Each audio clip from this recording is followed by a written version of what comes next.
नमस्कार दोस्तों, मैं दिलीप आप सभी का साइंस क्लासेस पर ढेर सारा स्वागत करता हूं और उम्मीद करता हूं आप सभी अच्छे होंगे, आपकी पढ़ाई बहुत अच्छी चल रही होगी। आज का हमारा जो चैप्टर है, हम लोग नया चैप्टर शुरू करने वाले हैं, विद्युत धारा। पिछली क्लासों में हम लोगों ने आवेश के बारे में पढ़ रहे थे, जो अपनी पहली यूनिट थी स्थिर विद्युत की। वहाँ पर हम लोगों ने क्या किया था कि पूरा का पूरा जितना सिस्टम था सब लोगों ने आवेश के बारे में ही पढ़ा था। लेकिन आवेश कैसा था, वो आवेश था कैसा था, सिर्फ और सिर्फ स्थिर आवेश था। स्थिर मतलब क्या था कि वो आवेश कैसा था, स्थिर था, वो एक ही जगह पर था। ठीक है ना, आवेश कैसा था, स्थिर था। यानी कि हम पिछली यूनिट की बात करें, पहली यूनिट की बात करें, तो वो जो आवेश था कैसा था, स्थिर था, वो एक ही जगह पर रहता था। और जब एक ही जगह पर रहता था तो वो क्या कर रहा था, एक चारों तरफ विद्युत क्षेत्र उत्पन्न कर रहा था। हम लोगों ने ये सारी चीज़ें पढ़ रखी हैं। ठीक है ना, एक ही जगह पे था। तो हम लोगों ने थोड़ा सा इसको थोड़ा सा इधर उधर, थोड़ा सा हल्का सा इधर से उधर लेकर गए, अनंत से बाहर, अनंत से किसी विद्युत क्षेत्र तक लेकर आए, तो नॉर्मल सी बात है। ठीक है, लेकिन आवेश कैसा था, वहाँ पर स्थिर आवेश था। ठीक है ना। लेकिन जो अब हम लोग पढ़ेंगे क्या, विद्युत धारा। विद्युत धारा जो क्या है, अपने जो पहला चैप्टर है किसी दूसरी इकाई का पहला चैप्टर है विद्युत धारा। तो इसमें क्या होगा कि अब ये जो आवेश यहाँ पर स्थिर है, वो जो स्थिर अब नहीं रहेगा, अब ये क्या करेगा, गति करेगा। क्या करेगा, गति की अवस्था में रहेगा आवेश। ठीक है, जब ये आवेश गति की अवस्था में रहता है तो क्या करता है, ये धारा बनाता है। क्या करता है, धारा बनाता है। कौन धारा, विद्युत धारा। विद्युत धारा बनाएगा। कब बनाएगा, जब ये आवेश गति की अवस्था में रहेगा तब बनाएगा। ठीक है ना, इतनी बात क्लियर। लेकिन अगर देखा जाए, अगर ये विद्युत धारा बनाएगा कभी, जब गति की अवस्था में रहता है तब बनाता है। तो पहले हम लोग थोड़ा सा समझते हैं कि जो विद्युत धारा बनती है कैसे बनती है। ठीक है, थोड़ा सा अच्छे से समझेंगे। ठीक है ना।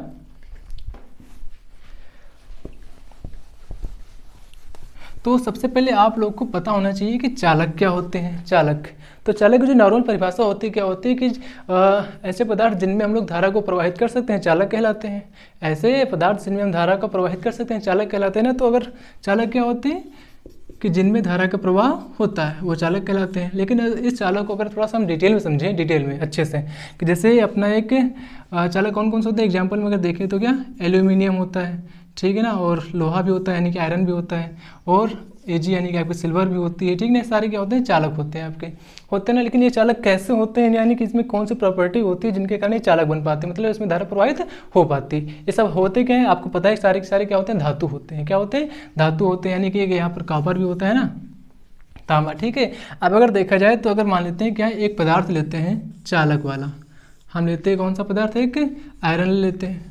ठीक है ना, ये एक पदार्थ है, आयरन है। ठीक है ना, जब ये आयरन है तो हम लोग को पता है कि जितने भी पदार्थ होते हैं वो सब के सब क्या होते हैं, परमाणुओं से मिलकर बने होते हैं। परमाणुओं से मिलकर बने होते हैं। जितने भी पदार्थ होते हैं पृथ्वी पर, सारे के सारे क्या होते हैं, परमाणुओं से मिलकर ही बने होते हैं।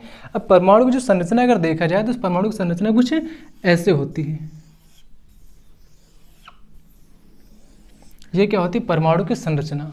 अब परमाणु के अंदर जो सबसे अंदर वाला जो भाग होता है, इसे हम लोग क्या बोलते हैं, नाभिक बोलते हैं। इसको हम लोग क्या बोलते हैं, नाभिक बोलते हैं। और नाभिक के अंदर होता क्या है, नाभिक के अंदर न्यूट्रॉन और प्रोटॉन होते हैं। और नाभिक के अंदर जो बाहरी वृत्तीय जो कक्षाएं हैं, इनमें क्या होते हैं, इलेक्ट्रॉन्स पाए जाते हैं। क्या होते हैं, इलेक्ट्रॉन्स पाए जाते हैं। और इलेक्ट्रॉन पे कौन सा आवेश होता है, ऋणावेश होता है। और अंदर जो प्रोटॉन होता है उस पर कौन सा आवेश होता है, और धनावेश होता है। जो न्यूट्रॉन होता है वो कैसा होता है, उदासीन होता है, उस पर कोई आवेश नहीं होता है। ठीक ना। और अगर देखा जाए तो इसमें जो इलेक्ट्रॉन, बाहर जितने भी इलेक्ट्रॉन होते हैं और अंदर जितने प्रोटॉन होते हैं उनकी संख्या बराबर होती है। इसलिए क्या होता है कि सब पूरा परमाणु क्या बन जाता है, उदासीन बन जाता है। ठीक है ना, इतनी बात क्लियर। तो सबको पता है क्या कि जो जितने भी पदार्थ होते हैं सारे के सारे परमाणुओं से मिलकर बने होते हैं ना। तो मतलब ये जो आयरन है, लोहा, ये भी क्या पदार्थ यानी कि परमाणुओं से मिलकर बना होगा। छोटे छोटे Fe परमाणु से मिलकर बना होगा ना, छोटे छोटे परमाणु से मिलकर बना होगा। तो इसके अंदर बहुत सारे परमाणु हैं। किसके परमाणु हैं, इसके आयरन के परमाणु है ना। जब इसके अंदर परमाणु हैं तो जो परमाणु की संरचना कुछ ऐसे होती है। अब क्या होता है कि जो धातु होता है, धातु जो होता है नॉर्मल टेम्परेचर पर, रूम टेम्परेचर पर, जैसे कि नॉर्मल टेम्परेचर कितना होता है, अगर देखा जाए तो सिर्फ और सिर्फ 25 से 30 टेम्परेचर पर ही क्या होते हैं कि जो 25 से 30 टेम्परेचर पर जो इनके इलेक्ट्रॉन होते हैं ना, थोड़ी सी हीट पाकर अपनी कक्षाओं को छोड़कर बाहर चले जाते हैं। यानी कि ये क्या है, ये इसकी पहली कक्षा है, दूसरी कक्षा है, तीसरी कक्षा है ना। तो क्या होता है कि ये जो इलेक्ट्रॉन होते हैं, थोड़ी सी इनको अगर टेम्परेचर अगर मिल जाए तो क्या होते हैं, ये बाहर चले जाते हैं, अपनी जो कक्षा होती है उनको छोड़कर बाहर चले जाते हैं। जैसे कि ये सब क्या है, छोटे छोटे परमाणु है ना, परमाणु हैं। अब परमाणु के अंदर क्या होते हैं, न्यूट्रॉन प्रोटॉन और इलेक्ट्रॉन भी होते हैं, न्यूट्रॉन प्रोटॉन और इलेक्ट्रॉन होते हैं। जब ये होते हैं तो क्या होता है कि जिनके नॉर्मल टेम्परेचर पर ये जितने भी इलेक्ट्रॉन होते हैं सब क्या होते हैं, ये सब बाहर निकल आते हैं। क्या होते हैं, सब बाहर निकल आते हैं। बाहर निकल आते हैं अपनी, कहाँ बाहर नहीं निकलते, मतलब कि वृत्तीय कक्षाओं से बाहर निकल आते हैं। वृत्तीय कक्षाओं से बाहर निकल आते हैं और बाहर क्या करते हैं, इसी पदार्थ के अंदर इधर उधर इधर उधर इधर उधर घुमा करते हैं सब। कौन, ये इलेक्ट्रॉन। इलेक्ट्रॉन क्या करते हैं, इसी पदार्थ के अंदर क्या करते हैं, सब इधर उधर घुमा करते हैं। कब, नॉर्मल टेम्परेचर पे ही सब गति क्या करते हैं। ये जो लगातार इधर उधर घूम रहे हैं, जो इधर उधर घूम रहे हैं, इसको हम लोग क्या सी गति बोलते हैं, इलेक्ट्रॉन की यादृच्छिक गति बोलते हैं। कौन सी, यादृच्छिक गति बोलते हैं। यादृच्छिक गति कौन सी है, मतलब क्या है कि जो इलेक्ट्रॉन्स होते हैं जो नॉर्मल टेम्परेचर पर अपनी बाहरी कक्षा से निकलकर पर इसी पदार्थ के अंदर इधर उधर जो घुमा करते हैं, ठीक है ना, तो इस गति को हम लोग क्या बोलते हैं, यादृच्छिक गति बोलते हैं। इतनी बात क्लियर है ना। अब देखो, यादृच्छिक गति बोलते हैं मतलब क्या, इलेक्ट्रॉन जो यहाँ पे क्या है, गति की अवस्था में है, यानी कि जो धातु होती है उसमें भी क्या होता है, इलेक्ट्रॉन गति किया करते हैं, लगातार कंटिन्यू गति किया करते हैं। ठीक है, अब अगर हम बात करें, ये जो गति लगातार कर रहे हैं, लेकिन हम क्या करें कि इसमें कोई ऐसी व्यवस्था कर दें जो इलेक्ट्रॉन इधर उधर गति कर रहे हैं, इधर उधर गति ना करके एक सीधी और निश्चित दिशा में गति करें, सीधी और निश्चित दिशा में गति करें। तो उसके लिए हम लोग क्या लगाते हैं, धातु के अंदर एक लगा सकते हैं, क्या, एक अगर लगा दें हम लोग बैटरी लगा दें, एक क्या लगा दें, बैटरी।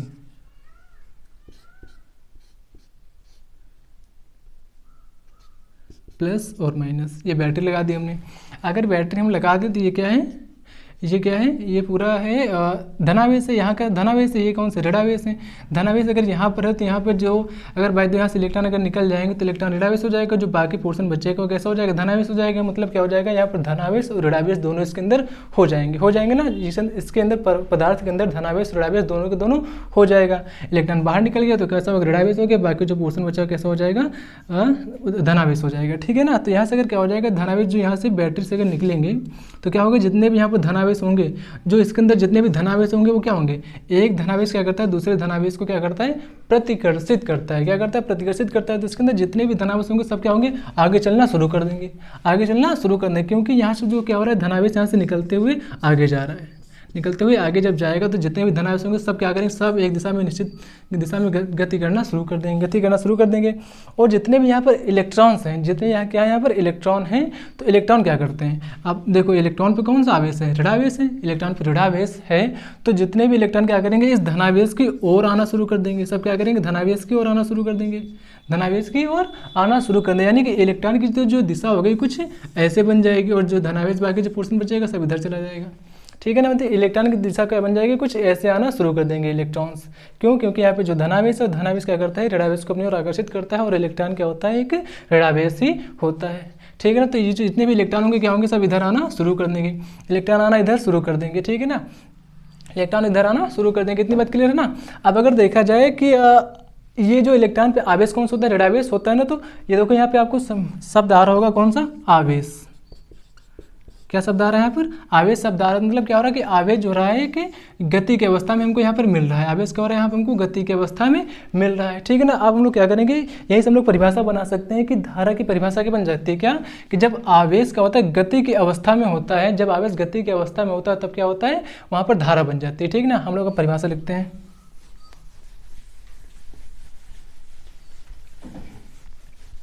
तो सीधा अगर हम लोग परिभाषा लिखें किसकी, विद्युत धारा की, तो परिभाषा होगी आपकी, किसी चालक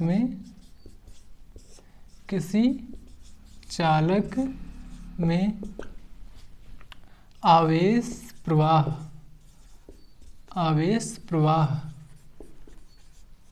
मतलब क्या होता है, बहना यानी कि चलना। किसी चालक में आवेश प्रवाह की दर को, ये जो दर लिखा हुआ है इसको भी समझा रहे हैं ना, कि किसी चालक में आवेश प्रवाह की दर को विद्युत धारा कहते हैं, विद्युत धारा कहते हैं।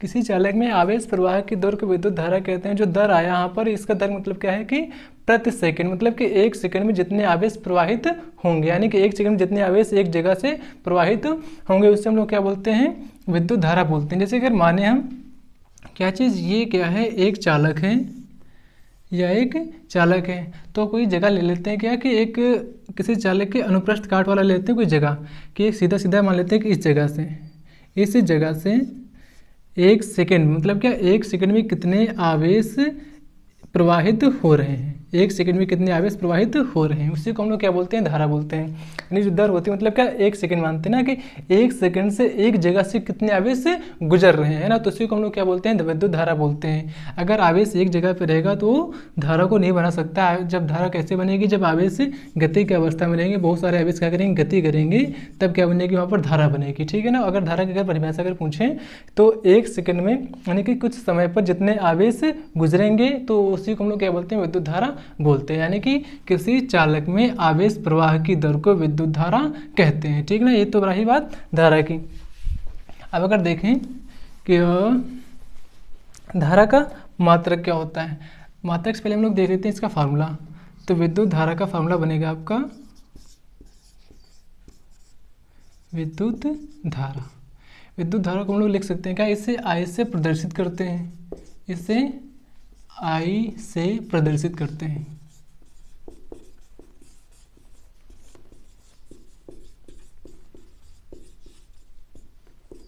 इसे I से प्रदर्शित करते हैं यानी कि विद्युत धारा I इज इक्वल टू, अब क्या है यहाँ पर, आवेश प्रवाह की दर, यानी कि आवेश क्या होगा, प्रवाहित होगा, और कब, यानी कि प्रति समय, यानी कि अपॉन टाइम। क्यों अपॉन टाइम, ये बन जाएगा फार्मूला। आवेश प्रवाह की दर को क्या बोलते हैं, विद्युत धारा बोलते हैं। ये क्या है, धारा आपकी, और क्या आवेश प्रवाह की दर को विद्युत धारा कहते हैं। ठीक है ना। अब इसकी अगर हम बात करें मात्रक की कि विद्युत धारा का मात्रक क्या होता है, तो विद्युत धारा का मात्रक यहाँ से अगर देखा जाए तो क्या बन जाएगा, कूलाम पर सेकंड बन जाएगा। क्या बन जाएगा, कूलाम पर सेकंड, कूलाम पर सेकंड। तथा इसका एक डायरेक्ट जो इसका एक एसआई मात्रक होता है, तथा एसआई मात्रक इसका बन जाएगा आपका एम्पियर। इसका मात्रक क्या होता है, एम्पियर होता है, इसका एम्पियर होता है। ये विद्युत धारा की बात रही। ठीक है ना। विद्युत धारा के मात्रक क्या होता है, कूलाम पर सेकंड, अथवा क्या कह सकते हैं कि एसआई मात्रक क्या होगा, इसका एम्पियर होता है। ठीक है ना। अब अगर इसकी बात करें दिशा की कि विद्युत धारा की दिशा क्या होती है, विद्युत धारा की दिशा, जो इसकी दिशा जो होती है, अगर फिर से अगर हम लोग देखें क्या कि अगर ये क्या है, यह एक चालक है, तो अगर इसमें हम लोग बैटरी लगाते हैं, बैटरी अगर लगाते हैं तो यहाँ पे क्या होता है कि धनावेश सब यहाँ से जाना शुरू कर देता है। तो वहाँ से क्या हो जाएगा, जितने भी यहाँ पर ऋणावेश होते हैं वो सब क्या होते हैं, धनावेश की ओर आकर्षित होते हैं। तो धनावेश की ओर आकर्षित होते हैं तो जितने भी इलेक्ट्रॉन होते हैं सब इधर आना शुरू कर देते हैं, सब इधर आना शुरू कर देते हैं, किधर, धनावेश की ओर। ठीक ना। तो जो धारा की दिशा हम लोग लेते हैं, क्या लेते हैं, धनावेश की ओर लेते हैं, धनावेश से ऋणावेश की ओर। यानी कि जो धनावेश होगा धनावेश की ओर हम लोग क्या लेते हैं, विद्युत धारा की दिशा लेते हैं। जिधर धनावेश जा रहा होता है उधर ही क्या लेते हैं, धारा की दिशा को लेते हैं। या फिर कह सकते हैं क्या कि इलेक्ट्रॉन की दिशा के विपरीत दिशा में, इलेक्ट्रॉन गति इधर को कर रहा है तो इलेक्ट्रॉन की दिशा की विपरीत दिशा कौन सी होगी, ये वाली होगी ना। तो इलेक्ट्रॉन की दिशा के विपरीत दिशा में धारा की दिशा को लिया जाता है। ठीक है ना। तो फिर अगर हम लोग सीधे सीधे लिखेंगे क्या कि दिशा क्या होगी इसकी, तो इसकी दिशा होगी आपकी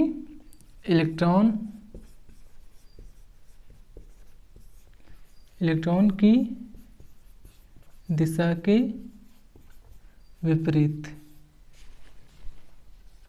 इलेक्ट्रॉन की दिशा के विपरीत धारा की दिशा होती है, धारा की दिशा होती है। इलेक्ट्रॉन की दिशा के विपरीत धारा की दिशा होती है। अगर हम बात करें कि ये राशि कौन सी है, तो यह अदिश राशि होती है। कौन सी राशि है, यह अदिश राशि है। अगर बात करें सदिश राशि है कि अदिश राशि है, तो यह कौन सी राशि होती है, अदिश राशि होती है। ठीक है ना। ये धारा की बात रही है आपकी। तो उम्मीद करता हूँ आपको धारा के बारे में अच्छे से समझ में आ चुका होगा कि धारा क्या होती है और कैसे बनती है। ठीक है ना। एक बार अगर फिर से अगर रिवाइज करें क्या कि देखो ये क्या होता है, अपना एक चालक होता है, चालक में मुक्त इलेक्ट्रॉन होते हैं, चालक में क्या होते हैं, मुक्त इलेक्ट्रॉन। मुक्त इलेक्ट्रॉन हम किसे बोलते हैं, जो अपनी कक्षाओं से बाहर निकलकर इधर उधर घुमा करते हैं, उनको हम लोग क्या बोलते हैं, मुक्त इलेक्ट्रॉन बोलते हैं।